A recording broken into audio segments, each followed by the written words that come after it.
नमस्कार, स्वागत है आपका आवाज समाचार में। मैं हूं आपके साथ दीपाली नंदा। बुलेटिन की शुरुआत करेंगे हेडलाइंस के साथ।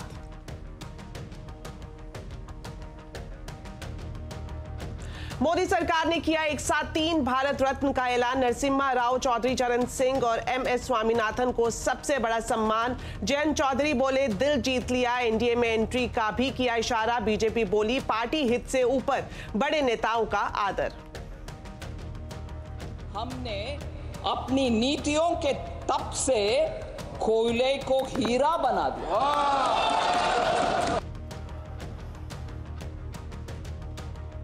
लोकसभा में श्वेत पत्र पर बहस। वित्त मंत्री ने यूपीए शासन काल के घोटालों का किया जिक्र। बैंकिंग सेक्टर में मोदी सरकार के रिफॉर्म को बताया गेम चेंजर।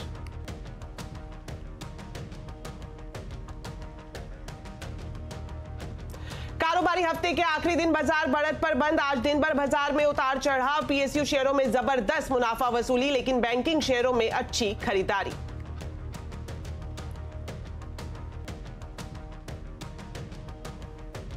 LIC चेयरमैन ने आगे भी तेज ग्रोथ का दिलाया भरोसा। कहा शेयर होल्डर्स की वैल्यू बढ़ाने पर जोर। हमसे एक्सक्लूसिव बातचीत में बोले ये टाइम भारत का है, बाजार में तेजी जारी रहेगी।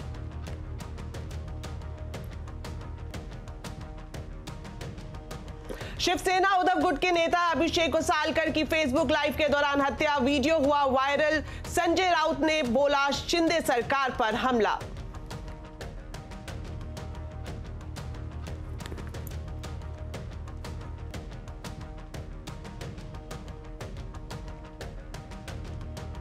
हल्द्वानी में अतिक्रमण हटाने के खिलाफ भड़की हिंसा में 5 लोगों की मौत। उपद्रवियों को देखते ही गोली मारने के आदेश। सीएम धामी ने ली मीटिंग। पूरे राज्य में हाई अलर्ट।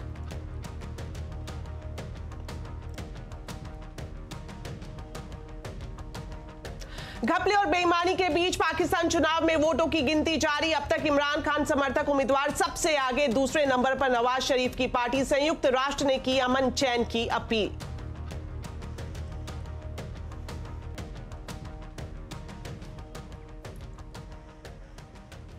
अब खबरें विस्तार से। मोदी सरकार ने आज बड़ा फैसला लिया है। आज एक साथ 3 भारत रत्न का ऐलान किया गया है। 2 पूर्व प्रधानमंत्री और एक कृषि वैज्ञानिक और हरित क्रांति के जनक को भारत रत्न देने का ऐलान किया गया है। इससे पहले कर्पूरी ठाकुर, लाल कृष्ण आडवाणी को भी भारत रत्न दिया गया था। इस तरह से देखें तो मोदी सरकार ने जनवरी से अब तक कुल 5 विभूतियों को भारत रत्न दिया है।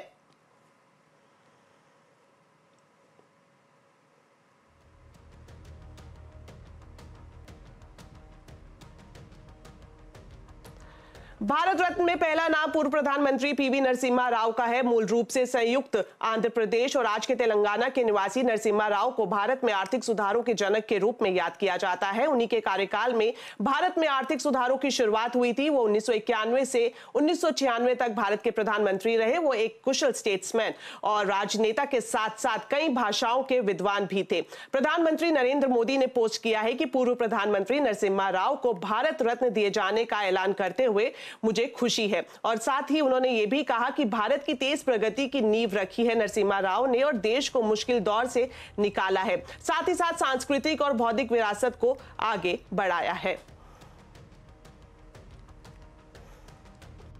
This is very great, happy moment, great recognition the services rendered by Sri PV Narasimha to the nation.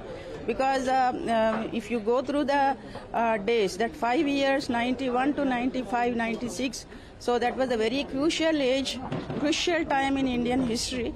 But he has solved all the problems and I feel very, very emotional at this point of time because we have been expecting that the Bharat Ratna will be delayed, but due to the efforts of the Bharatiya Janata Party Telangana, especially Kishan Reddy ji, Bandi Sanjay ji, Dr. Lakshman and other leaders who have been constantly requesting, who have been constantly telling to the party high command that the contributions of Narasimha Rao should be recognized. And as the family member, I thank the Bharatiya Janata Party Telangana also for making this a grand success and the dream come true. Narasimha Rao के साथ पूर्व प्रधानमंत्री चौधरी चरण सिंह को भी भारत रत्न देने की घोषणा की गई है। वो 28 जुलाई 1989 को कांग्रेस के समर्थन से लोक दल सरकार के प्रधानमंत्री बने, लेकिन बहुमत साबित करने से पहले ही कांग्रेस ने समर्थन वापस ले लिया। कुल 23 दिन प्रधानमंत्री और इसके बाद जनवरी 1980 तक कार्यवाहक प्रधानमंत्री रहे। चौधरी चरण सिंह को 2 बार उत्तर प्रदेश के मुख्यमंत्री भी रहे। वो देश के एक जाने माने जाट किसान नेता के रूप में याद किए जाते हैं। वहीं प्रधानमंत्री नरेंद्र मोदी ने पोस्ट किया है कि किसानों के अधिकार और उनके कल्याण के लिए अपना पूरा जीवन समर्पित करने वाले चौधरी चरण सिंह ने इमरजेंसी के दौरान लोकतंत्र के लिए प्रतिबद्धता दिखाई। उन्हें सम्मान देना सरकार के लिए सौभाग्य की बात है। आपको बता दें कि आजकल चौधरी चरण सिंह के पोते जयंत चौधरी के एनडीए गठबंधन में आने की भी चर्चा चल रही है। इस बीच जयंत चौधरी ने प्रधानमंत्री के बयान पर प्रतिक्रिया देते हुए ट्वीट किया है कि दिल जीत लिया। ये बहुत बड़ा दिन है, मेरे लिए भावुक पल हैं, ये यादगार पल हैं, स्मरणीय हैं। मैं भारत की महामहिम राष्ट्रपति जी को, भारत सरकार को और विशेष तौर पर प्रधानमंत्री नरेंद्र मोदी जी को, क्योंकि उनके विजन का हिस्सा है जो उन्होंने निर्णय लिया, भारत रत्न से नवाजा है। 3 अवार्ड दिए गए हैं, खासतौर से चौधरी चरण सिंह जी को जो सम्मानित किया है। बहुत बड़ा संदेश पूरे देश में गया है। देश की भावनाएं इस सरकार के इस फैसले से जुड़ी हैं और ये साबित किया है मोदी जी ने कि वो देश की मूल भावना और चरित्र को बेखूबी समझते हैं और जानते हैं। कि अब आप भाजपा के साथ हाथ मिलाने के लिए तैयार हो, आप भाजपा के साथ हाथ मिला रहे हैं। देखिए, कोई कसर रहती है। आज मैं किस मुंह से इनकार करूं आपके सवाल। बीजेपी से सर दूरियां कम हो गई है, इस बात को मान लें हम लोग। जब मैं इतनी बड़ी बधाई दे रहा हूं, प्रधानमंत्री जी ने आज वो फैसला लिया जो साबित करता है कि देश के मूल भावना और चरित्र को समझते हैं। चौधरी चरण सिंह जी के हर एक अनुयायी के दिल को जीतने का काम आज मोदी जी ने किया। 2 पूर्व प्रधानमंत्री के साथ साथ हरित क्रांति के जनक और कृषि वैज्ञानिक एमएस स्वामीनाथन को भी भारत रत्न देने की घोषणा की गई है। अपने ट्वीट में पीएम मोदी ने लिखा है कि स्वामीनाथन ने खेती और किसान कल्याण में काफी समरणीय काम किया है। उन्होंने चुनौतीपूर्ण समय में भारत को खाद्य आत्मनिर्भरता हासिल करने में मुख्य भूमिका निभाई है। उन्होंने भारत की खेती को ट्रांसफॉर्म करने में लीडर की भूमिका निभाई है। आपको बता दें, तमिलनाडु में जन्मे एमएस स्वामीनाथन एक उच्च शिक्षा प्राप्त कृषि वैज्ञानिक थे, जिन्होंने भारत में ग्रीन रेवोल्यूशन का नेतृत्व किया है। भारत में चावल और गेहूं के हाई प्रोडक्टिविटी वाले जैविक इंजीनियरिंग वाले बीजों की शुरुआत उन्हीं के विजन की देन है। उन्होंने लंबे समय तक कृषि से जुड़े कई संस्थानों का कुशल नेतृत्व भी किया।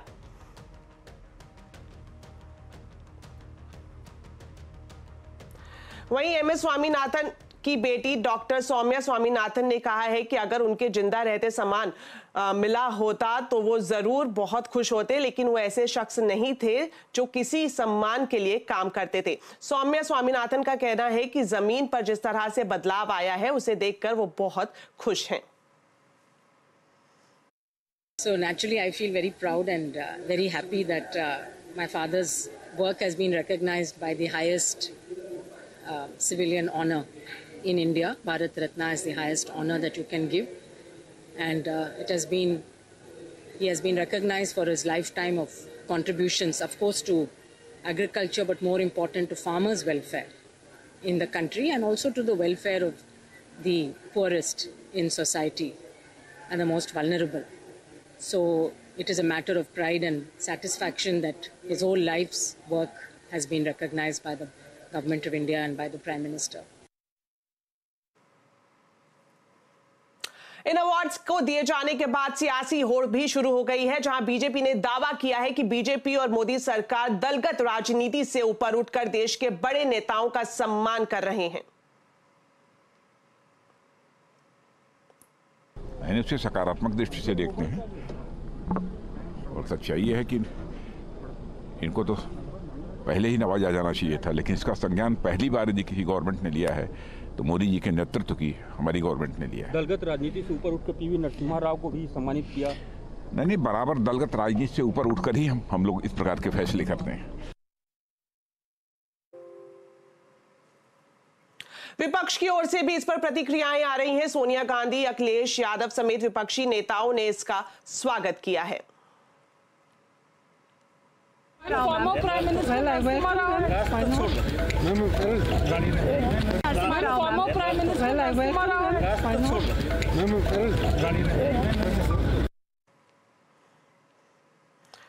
वहीं अखिलेश यादव ने भी इसका स्वागत किया है। आइए आपको दिखाते हैं। गांव के लोगों के लिए, अधिकारों के लिए लड़े और इसी विधानसभा के सामने नेताजी ने उनकी प्रतिमा लगवाई थी और उस समय जो विरोध किए हुए बात अलग है, लेकिन हमें खुशी है इस बात की कि एक किसान नेता को भारत रत्न मिला है और उनके साथ साथ और भी जो दो लोगों को मिला है, नरसिम्हा राव जी को भी मिला बधाई देता हूं। वित्त मंत्री निर्मला सीतारमण ने आज लोकसभा में यूपीए और एनडीए के 10 साल के कामकाज पर आए श्वेत पत्र पर अपनी बात रखी। एफएम ने कोयले का जिक्र करते हुए कहा कि आपने कोयला को राख बना दिया, वहीं हमने अपने नीतियों के तप से कोयले को हीरा बनाया है। ये हमको क्रोनी कैपिटलिज्म पे ज्ञान देते हैं, क्रोनी कैपिटलिज्म के ऊपर ये ज्ञान देते हैं। हमें ये भी सोचना चाहिए सर, आपने कोयला को राख बनाया, जो कोयला भारत देश में है उसको राख बनाया। हमने अपने नीतियों के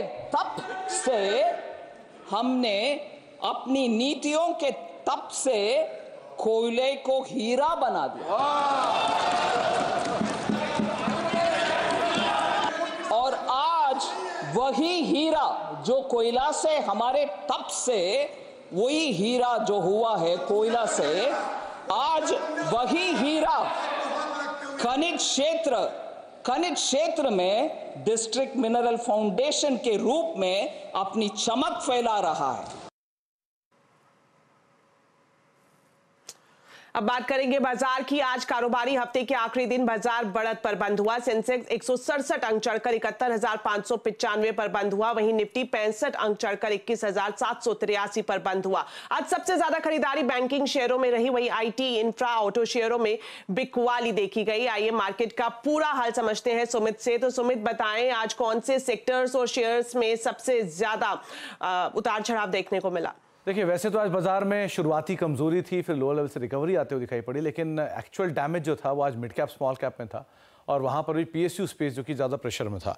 खरीदारी थी आज ग्रासिम में 5.5% का उछाल, एसबीआई 3.5% ऊपर, अपोलो हॉस्पिटल नए हाइस पर 3.5% का उछाल, सन फार्मा करीब 2.5% तेजी। बिकवाली वाले शेयरों में एम&एम 2.5% नीचे, भारतीय एयरटेल करीब 2% नीचे, एनटीपीसी 2% नीचे और ओएनजीसी करीब 2% बिकवाली यहां देखने को मिली। मिड कैप में बिरला कॉप 6.5% चला, प्रिज्म जॉनसन 7.5% चला, स्वान एनर्जी नए हाइस पर 7.5% तेजी और इलेक्ट्रा ग्रीन करीब 6.5% तेजी यहां देखने को मिली। गिरने वाले शेयरों में रत्नामणि मेटल 8% नीचे, बीईएमएल 8% नीचे, फिनलेक्स केबल 8% नीचे और हिंदुस्तान कॉपर करीब 7% के आसपास बिकवाली यहां पर आते हुए दिखाई पड़ी। और पूरा पीएसयू बास्केट आज एक अच्छे खासे प्रेशर के साथ गिरावट से कामकाज करता हुआ दिखाई पड़ा। शुक्रिया सुमित इस जानकारी के लिए। और बाजार में क्यों हो रही है मुनाफा वसूली और क्यों लुढ़के हैं पीएसयू स्टॉक, आज आवाज अड्डा में इसी पर करेंगे बड़ी चर्चा शाम 7:57 पर।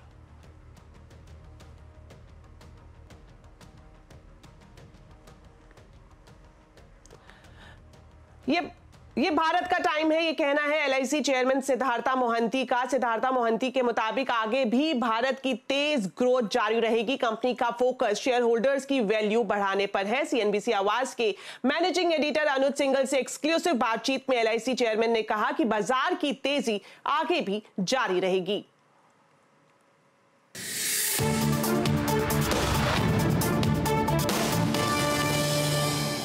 आप इंडिया के सबसे बड़े इन्वेस्टर हैं, हर कंपनी में आपका स्टेक तो होता ही है, तो आप इस समय अपनी मार्केट स्ट्रेटजी को इवैल्यूएट कर रहे हैं क्या? कहीं प्रॉफिट बुक कर रहे हैं, कहीं कुछ और ले रहे हैं, क्या स्ट्रेटजी है इस समय? मार्केट तो जो है, देखिए ये जो है आने वाला 10 साल इंडिया स्टोरी है, आने वाला 10 साल इंडिया स्टोरी। और ये मेरा पर्सनल मानना है कि market will grow, continuously grow. कभी कभी 2-3 दिन आप देखिए डाउन जाते हैं, फिर अचानक फिर ऊपर आता है, तो it will continue, this will continue because there are strong fundamentals. If you see both supply side and demand, कुछ कुछ जगह पर बोलते हैं कि थोड़ा कंजप्शन डिमांड कम हुआ है ये, बट मेरा माने overall if you see both things have been taken care of. So and India is a huge country, democracy, demography, demand, वो 3 चीज जो है वो यहाँ है। तो it is the time of India only, ये ग्रोथ स्टोरी अपना भारत का ग्रोथ स्टोरी है। आपने कही भारत का समय है, क्या यही पीएसयूज में भी रिफ्लेक्ट हो रहा है? क्योंकि पीएसयूज में एक मैसिव रैली आई है। यहाँ पर भी आप देखिए all PSUs are also delivering. सब लोग जो है बैंक्स देखिए, पब्लिक सेक्टर बैंक देखिए, पब्लिक सेक्टर अदर इंटरेस्ट, सब लोग अच्छा परफॉर्म कर रहे हैं। तो आप अभी इन लेवल्स पर भी इन्वेस्ट कर रहे हैं पीएसयूज में? हम लोगों का हर जगह इन्वेस्टमेंट है। हाँ, नहीं, लेकिन इंक्रीमेंटल इन्वेस्टमेंट, क्या फ्रेश इन्वेस्टमेंट इन लेवल पे की जाए? वो डिपेंडिंग, हम लोग बीच बीच में स्टेक लेते हैं, खरीदते हैं मार्केट से। ओके, क्योंकि खासतौर से जैसे ऑयल मार्केटिंग कंपनी है या पीएसयू बैंक्स है, यहाँ पर डिफेंस है, रेलवे है, यहाँ पर कई लोग कह रहे हैं कि बहुत बड़ी रैली हो गई है, तो क्या यहाँ पर हम लोगों का भी हिस्सा रहता है हर जगह जहाँ जहाँ है। कभी सोचा आपने कि थोड़ा प्रॉफिट बुक किया जाए इन लेवल्स? नहीं, हम लोग कुछ समय समय पर बुक करते हैं और समय पर भी इन्वेस्ट करते हैं। हमारा टीम, टेक्निकल जो इन्वेस्टमेंट टीम है, वो टेक कॉल। आपको एचडीएफसी बैंक में अप्रूवल मिला 10% तक, 9.99% तक स्टेक ले जाने के लिए। इस समय जो एचडीएफसी बैंक की हालत है, एक ऑब्वियसली इंडियन मार्केट का एक बहुत बड़ा एक रिप्रेजेंटेटिव रहा है, ये बहुत बड़ा मल्टी बैगर रहा है बैंकिंग सेक्टर का। आप किस तरीके से देखते हैं रीसेंट प्राइस इरोजन को, और क्या इस लेवल पर आपको लगता है कि स्टेक इंक्रीज किया जाए इसमें? देखिए, हम लोग खाली वो बैंक नहीं, हमने दूसरे बैंक में भी आरबीआई से अप्रूवल लेके रखा है। वो एनेबलिंग प्रोविजन हम रखे हैं, क्योंकि हम लोग चाहते हैं कि धीरे धीरे अगर वो बैंक्स अच्छा कर रहे हैं तो एलआईसी का भी हिस्सा उसमें हो। तो एनेबलिंग प्रोविजन करके रखा है और समय समय पर भी हम करेंगे उसमें। नहीं, आप मेरा क्वेश्चन अवॉइड कर रहे हैं। मैं एक स्पेसिफिक बैंक के ऊपर कोई टिप्पणी देना उचित नहीं होगा, इसलिए तो आई अंडरस्टैंड। लेकिन मैंने इसलिए पूछा क्योंकि इतना देश का सबसे बड़ा बैंक है और आपकी काफी बड़ी इन्वेस्टमेंट है उसमें, तो इसके लिए मैंने पूछा कि इस समय मतलब तो हम लोग तो लेके रखा है। हम लोगों का वो लक्ष्य है कि भाई लेके रखा, क्यों रखा है, एनेबलिंग प्रोविजन रखा है, मतलब समय समय पर जो है हम लोग आएंगे उसमें आएंगे। तो नॉट ओनली दैट, दूसरे बैंक में भी लेके रखा है, दूसरे बैंकों में भी लेके रखा है। लेकिन अगर मौका अच्छा होगा तो आप परहेज नहीं करेंगे अगर आपको ऐड करना हो तो? वो ऑब्वियस है। वो तो आपके हिसाब से पर्सनली आपको लग रहा है कि अच्छा मौका है यहाँ पर थोड़ा सा? नहीं, हम लोग देखेंगे, वो तो बोलना ठीक नहीं होगा, लेकिन समय समय पर ये एनेबलिंग प्रोविजन लेके रखने से मतलब ठीक रहता है। अच्छा, एक और चीज है, आपका आईटीसी में बड़ा स्टेक है और अब तक आप ये बेचने से इसलिए बचते आए हैं क्योंकि वरना बीएटी का ज्यादा स्टेक हो जाएगा। कल बैट ने बोला है कि हम शायद इस स्टेक को थोड़ा पेयर डाउन करेंगे। क्या एलआईसी भी आगे जाके कुछ स्टेक आईटीसी में बेचने की सोचेगा? नहीं, हम लोग देखिए, आईटीसी हैज क्रिएटेड वैल्यू, हमारे लिए तो अच्छा वैल्यूएशन है। जो हमारा इन्वेस्टमेंट था आज के तरीके में मल्टीपल बहुत, और हम लोग रहेंगे आईटीसी में। और अर्लियर हमने भी कुछ बेचा है आईटीसी का, पहले भी बेचा था, लेकिन अभी विल कंटिन्यू। अभी आईटीसी में और स्टेक बेचने का आपका कोई नहीं, हम लोग वो बोल नहीं सकते अभी बेचना ना बेचना, बट अभी जो है हमारा अच्छा है इन्वेस्टमेंट आईटीसी में। तो क्या टॉप अप करने का सोच सकते हैं? अगर वो समय पर विल टेक डिसीजन।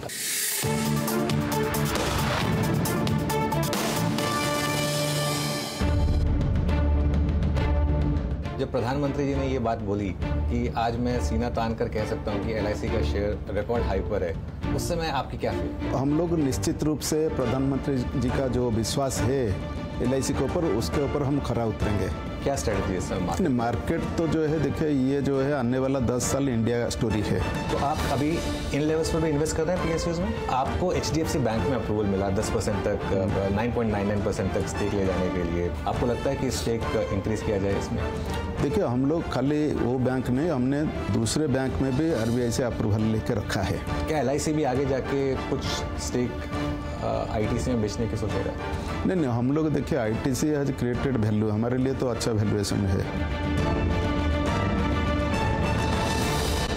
ब्रेक के बाद आपका स्वागत है। अब कुछ और खबरें। सरकार इस वित्तीय वर्ष में स्पेक्ट्रम की नीलामी नहीं करेगी। सूत्रों के मुताबिक दूरसंचार विभाग अभी इसके लिए तैयार नहीं है। स्पेक्ट्रम नीलामी अब जून में हो सकती है। डिटेल्स लेते हैं असीम मनचंदा से। तो असीम, बताएं, क्या ये तय माना जाए कि इस मौजूदा वित्तीय वर्ष में स्पेक्ट्रम की नीलामी नहीं होगी और क्या वजह है?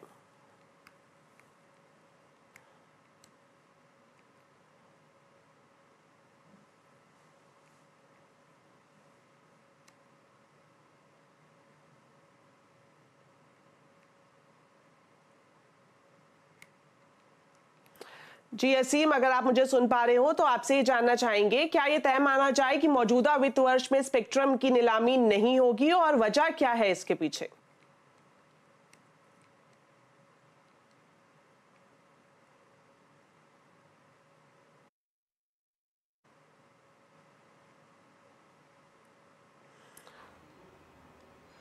तो फिलहाल लगता है अभी असीम से संपर्क नहीं हो पा रहा है, लेकिन ये बड़ी खबर आ रही है कि मौजूदा, जी असीम बताएं क्या है अपडेट?